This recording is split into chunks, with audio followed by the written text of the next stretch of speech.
할렐루야. 3월 10일 월요일 새벽 기도를 시작하겠습니다. 사도신경으로 우리의 신앙을 고백합니다. 나는 전능하신 아버지 하나님 천지의 창조주를 믿습니다. 나는 그의 유일하신 아들 우리 주 예수 그리스도를 믿습니다. 그는 성령으로 잉태되어 동정녀 마리아에게서 나시고 본디오 빌라도에게 고난을 받아 십자가에 못 박혀 죽으시고 장사된 지 사흘 만에 죽은 자 가운데서 다시 살아나셨으며 하늘에 오르시어 전능하신 아버지 하나님 우편에 앉아 계시다가 거기로부터 살아있는 자와 죽은 자를 심판하러 오십니다. 나는 성령을 믿으며 거룩한 공교회와 성도의 교제와 죄를 용서받는 것과 몸의 부활과 영생을 믿습니다.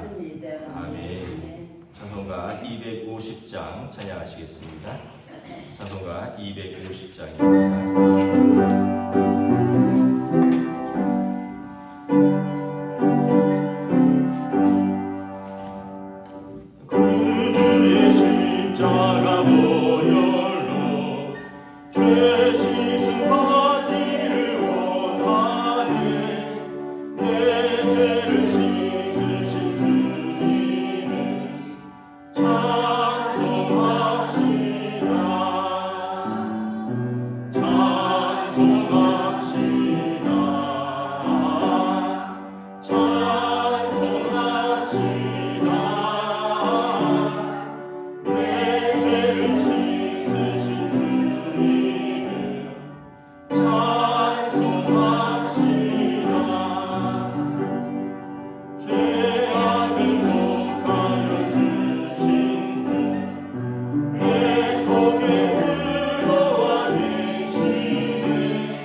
신약성경 요한복음 19장 31절에서 42절까지 말씀입니다.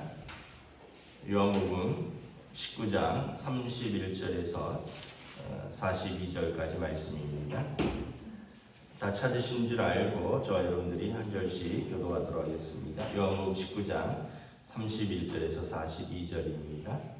이날은 준비일이라 유대인들은 그 안식일이 큰 날이므로 그 안식일에 시체들을 십자가에 두지 아니하려 하여 빌라도에게 그들의 다리를 꺾어 시체를 치워달라 하니 유대인들이 가서 예수와 함께 못 박힌 첫째 사람과 또 그 다른 사람의 다리를 꺾고 예수께 이르러서는 이미 죽은 것을 보고 다리를 꺾지 아니하고 그중 한 군인이 창으로 옆구리를 찌르니 곧 피와 물이 나오니라.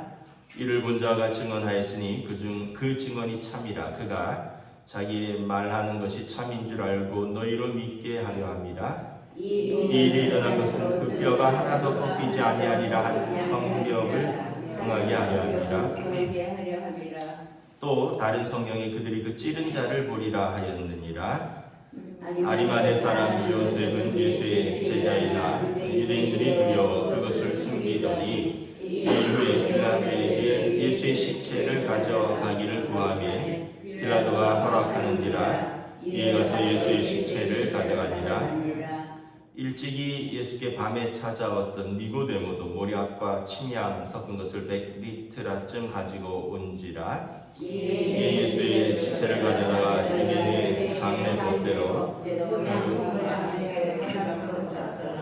예수께서 십자가에 못 박히신 곳에 동산이 있고 동산 안에 아직 사람을 장사한 일이 없는 새 무덤이 있는지라. 이날은 유대인의 준비이요 또 그 무덤이 가까우므로 예수를 거기 두니라.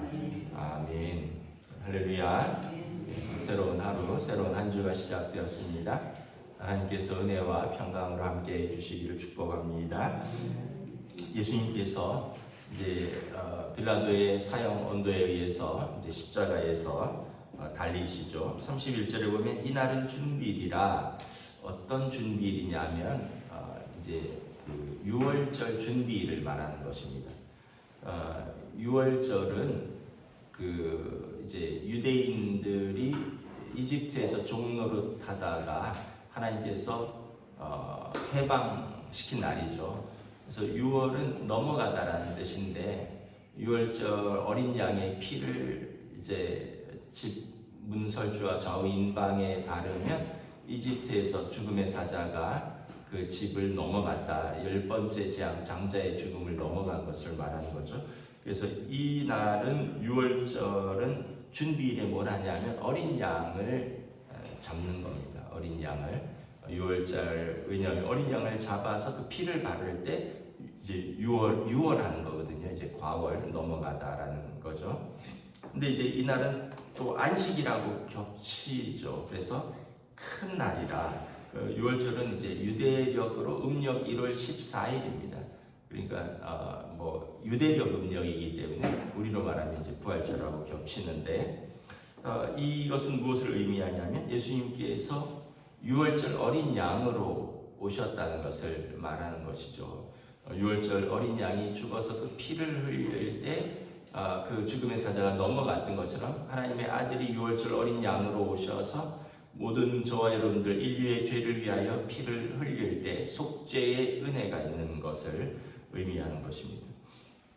그런데 이제 유대인들은 31절에 그 안식일은 큰 안식일이기 때문에 시체를 이렇게 달아두는 걸 원치 않았습니다. 왜냐하면 부정하거든요. 뭐 명절에 이렇게 막 십자가에 시체가 달려있고 그러면 보기 안 좋잖아요. 그래서 빌라도에게 말합니다. 다리를 꺾어서 시체를 치워달라. 죽어야지만 시체를 내릴 수 있잖아요. 근데 십자가 형벌이라는 것이 이게 그냥 십자가에 못을 박아 달아둬서 그 사람의 몸무게로 지탱을 하면서 그 물과 피가 다 빠진 이후에 거의 이제 뭐 죽는 거기 때문에 하루 만에 죽지 않고요. 길면 2, 3일까지 간다고 했습니다. 그래서 십자가형이 가장 고통스러운 형벌이 뭐냐면 그렇게 2, 3일을 달아두는 것이고, 여러분 생각해 보세요. 그 몸무게를 막 손과 발에 못이 박혔는데 그걸 몸무게로 막 쳐지는데 이거를 그냥 못을 박아 난 상태니까 얼마나 고통스럽겠느냐라는 거죠. 그래서 이제 그날에 죽이려면 어떻게 하냐면 다리를 꺾는데 이 해머 같은 거 큰 망치로 무릎뼈를 꺾어버리면 이제 이 다리로 이렇게 자기 몸무게를 버티는데 무릎뼈를 쳐서 꺾어버리면 그냥 콱 몸이 늘어지면서 이제 물과 피를 다 더 쏟으면서 이제 빨리 죽게 되는 거죠. 그러니까 이제 유대인 이 큰 안식일 6월절 이 명절에 부정하게 시체를 오래도록 달아두는 걸 원치 않는다. 다리를 꺾어서 이 사람들을 죽여서 시체를 내려달라라고 말을 한 거죠. 그래서 이 32절에 보면 군인들이 가서 예수와 함께 못 박힌 세 사람이 못 박혔다고 했잖아요. 예수님과 좌우의 강도들 가서 보니까 이 양쪽의 사람들을 망치로 무릎을 꺾어서 죽이는데 33절에 보면 예수께서는 이미 죽으신 것을 보고 다리를 꺾지 아니하였다. 이미 죽은 이 무릎을 망치로 내려쳐서 꺾는 이유는 빨리 죽게 하려는 건데 예수님은 이미 운명하셔서 다리를 꺾을 일이 없었다는 거예요. 그래도 한번 확인을 하려고 한 군인이 창으로 옆구리를 찌르니 피와 물이 나오더라. 확인 사살을 하는 거죠. 출애굽기 12장에 보면 6월절 어린 양을 잡을 때 그 뼈를 꺾지 말라. 왜냐하면 그 양은 자기의 죄를 위하여 죽는, 자기 백성의 죄를 위하여 죽는 그 숭고한 사명을 가지고 있는데 양의 뼈를 꺾지 말라라는 규정이 있는 거예요. 예수님께서도 참 어떻게 보면 그 우연같지만 돌아가시는 순간까지도 이 율법에 충실하게 6월절 어린 양으로서 오셨고 그 뼈를 꺾지 아니하고 운명하셨다. 마지막까지 하나님의 말씀대로 운명하셨다는 거예요. 35절에 보면 이를 본 자가 증언하였으니 그 증언이 참이라. 그가 자기에게 말한 것이 참인 줄 알고 너희로 믿게 하려 합니다. 이를 본 자는 누구냐 하면 이 요한복음의 저자입니다. 사도 요한이고, 사도 요한이 이 요한복음에 이것을 자세히 기록한 이유는 요한이 십자가 밑에 있었다 그랬죠. 예수님의 어머니에게 보소서 아들입니다.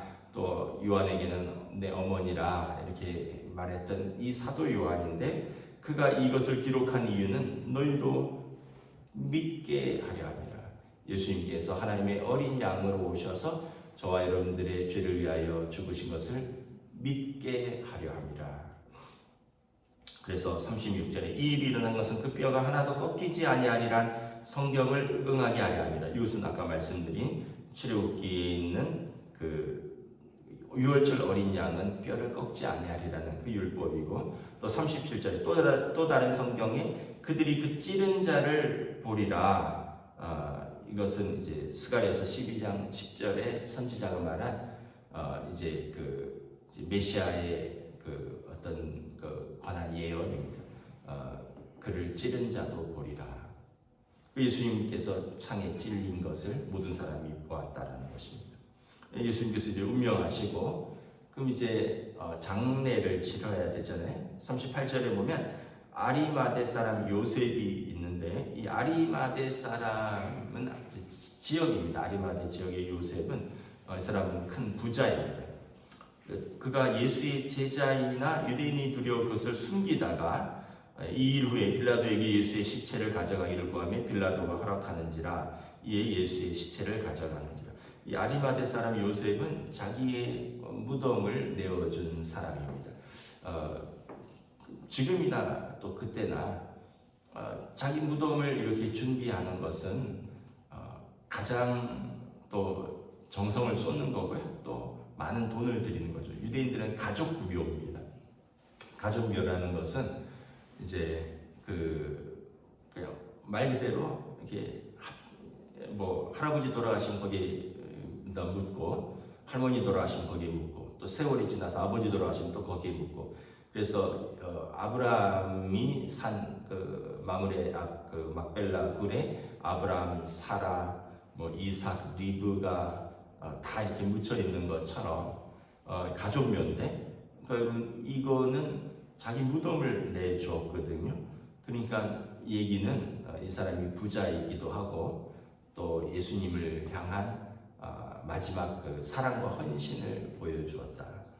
늘 그러지만 사랑은 말로 하는 게 아니에요. 사랑은 희생과 헌신과 수고와 그런 것이죠. 이 아리마대 사람 요셉이 평소에는 예수의 제자인 것을 감히 두려워서 내세우지 못했다가 예수님이 돌아가시니까 총독에게 갑니다. 그래서 시체를 자기가 가져가서 장사하게 해달라라고 요청을 합니다. 그리고 빌라도가 내어주죠. 이게 용기가 있어야 됩니다. 총독에게 가서 극악한 사형수를 내가 장례 지내겠다. 가족도 아닌데 또 유대인들이 미워할 수 있거든요. 대제사장과 이런 그 종교 권력자들의 미움을 받아서 십자가에 못 박힌 사람의 시신을 내어달라, 내가 장례하겠다. 이거는 총독에게도 굉장히 용기 있는 행동이요. 유대인 지도자들에게 미움을 받을 수 있는 것이고, 또 가족묘라고 했잖아요. 가족들도 반대할 수 있는 건데, 이 사람이 예수님의 제자였다. 예수님을 사랑하는 제자였다. 그의 마지막 사랑이 예수님을 자기 묘에 모시는 것이었다. 나중에 그 묘는 또 군인들이 와서 인봉하고 감시하게 되는 거죠. 그러니까 예수님은 죽은 이후에도 되게 주요 그 어떤 감시 사찰의 대상인데, 자기가 적극적으로 나서서 장례를 지내겠다고 하는 것은 용기 있는 행동이었다는 거예요. 또 한 사람이 찾아옵니다. 39절에 일찍이 예수께 밤에 찾아왔던 니고데모도 모략과 침향 섞은 것을 100리트라쯤 가지고 온지라. 니고데모는 요한복음 3장에 보면 예수님께 나와서 영생이 뭡니까? 존귀한 공회원이라고 했어요. 근데 그가 예수님께 나와서 선생님이여, 어떻게 하면 영생을 얻을 수 있나이까? 네가 이스라엘의 선생으로서 그것도 모르느냐? 막 이러면서 예수님께서 바람이 어디서 와서 어디로 간지 알지 못하되 거듭나야 하니라. 그럼 내가 어떻게 어머니 뱃속에 들어갔다 다시 나옵니까? 이런 얘기들을 주고받잖아요. 그때는 니고데모가 돌아갔다 그랬는데, 이 사람이 예수님의 제자가 되었습니다. 그리고 이 사람은 존귀한 공회원이라 그랬는데, 공회원은 산헤드린 공회원으로서 예수님의 이제 사형을 언도한 이 산헤드린 공회의원인데, 니고데모가 예수님의 사형을 반대했었죠. 용기 있게.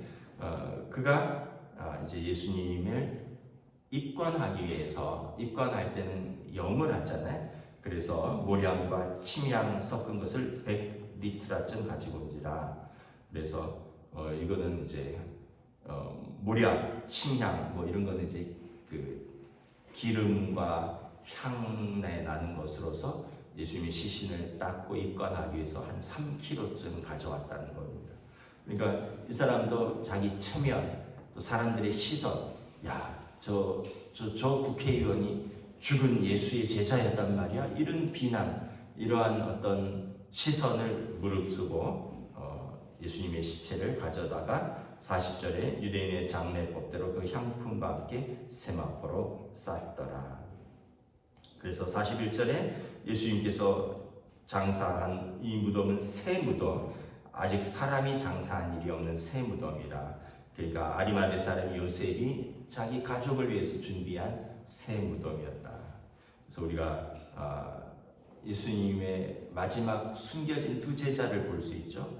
한 사람은 아리마대 사람 요셉, 예수님을 위하여 자기 가족의 묘를 기꺼이 내어드린 분. 또 한 분은 진리를 깨닫고 존귀한 공회원으로서 그 공회의 결정에 반대하고 자기의 신분이 드러날 것을 두려워하지 않고 예수님의 영하러 온, 입관하러 온 공회원 니고데모. 결국은 이제 우리가 두 부류의 사람으로 나뉩니다. 진리를 알고 그 진리이신 예수 그리스도를 믿고 그 제자가 되는 사람과, 진리가 무엇인지 묻고도 믿지 않고 자기 마음대로 사는 사람. 그래서 성경은 하나님을 믿고 하나님의 살아계심과 하나님께서 당신을 믿는 의인들을 상 주심을 믿는 자들, 이 사람들을 의인이라고 하고, 그렇지 않고 마음에 하나님이 없다 생각하고 눈에 보이는 대로 자기 마음대로 사는 사람을 악인이라고 합니다. 오늘 성경에 보면 성경은 두 사람으로, 두 부류로 나뉘죠. 하나님을 경외하여 예수님을 믿고 하나님의 자녀가 자녀가 된 용서받은 죄인들, 의인이죠. 이 사람들과 그리고 예수님을 보고도 또 듣고도 믿지 않고 하나님의 아들을 십자가에 못 박고 그리고 믿음을 저버린 사람들, 이 예수님의 제자와 그렇지 않은 사람들, 예수님을 믿고 따른 사람들과 예수님을 보고 듣고도 저버린 사람들로 나뉜다라는 것입니다. 그래서 저와 여러분들은 예수님을 믿고 하나님의 자녀가 되었습니다. 이것은 예수님의 그 생명을 내어주신 우리를 위한 사랑과 수고의 우리가 그 열매로서 용서받고 하나님의 자녀가 된 것입니다. 그러면 이제 저와 여러분들도 어떻게 해야 될까요? 예수님께서 하신 말씀, 하나님을 더 경외해야 하는 것, 하나님을 경외하라 그랬잖아요. 하나님 사랑하라. 그리고 이웃을 사랑하라. 하나님의 형상으로 우리에게 주신 사람들 사랑하는 것. 이게 우리의 할 일이 되는 것이죠. 주님이 우리를 사랑하셨듯이 너희도 서로 사랑하라 하셨습니다. 우리가 이 말씀을 잘 붙들고 주님의 제자의 삶, 또 믿음의 길, 그 사랑의 길을 걸어가는 저와 여러분 되시기를 주님의 이름으로 축복합니다. 기도하겠습니다. 하나님 은혜를 감사합니다. 예수님께서 유월절 어린 양으로 오셔서 모든 인류의 죄를 짊어지고 십자가에서 죽으시고 그 보혈로 우리의 죄를 씻어 주셨습니다. 주홍같이 붉은 죄, 진홍같이 붉은 죄를 흰 눈보다 더 깨끗이 씻어 주시고 동이서에서 먼 것처럼 우리 죄를 멀리 바다에 던지셨다라고 성경은 기록하고 있습니다. 그리고 그 예수님을 믿고 그 예수님의 제자가 된 사람들, 그 제자가 된 사람들의 사랑과 수고와 헌신과 믿음을 기록하고 또한 그 예수님의 가르침을 듣고 또 예수님의 그 사랑을 보고도 믿지 아니하고 그 사랑을 저버린 또 많은 사람들, 그리하여 하나님 나라를 눈앞에서 보고도 얻지 못한 그런 사람들을 성경은 기록하며 우리에게 어떤 길을 선택할 것인가. 오늘 사도 요한이 이것을 기록한 것은 너희로 보고 믿게 하려 함이라 하였다 하였습니다. 이 믿음을 우리가 또 가지고 이 믿음으로 살아가며 주님의 사랑대로 또 살아가는 저희들로 인도하여 주시옵소서. 감사를 드리오며 우리 주 예수 그리스도 이름으로 기도드리옵나이다. 아멘. 하늘에 계신 우리 아버지의 이름을 거룩하게 하시며 아버지의 나라가 오게 하시며 아버지의 뜻이 하늘에서와 같이 땅에서도 이루어지게 하소서. 오늘 우리에게 용할 양식을 주시고 우리가 우리에게 잘못한 사람을 용서하여 준 것 같이 우리 죄를 용서하여 주시고 우리를 시험에 빠지지 않게 하시고 악에서 구하소서. 나라와 권능과 영광이 영원히 아버지의 것입니다. 아멘.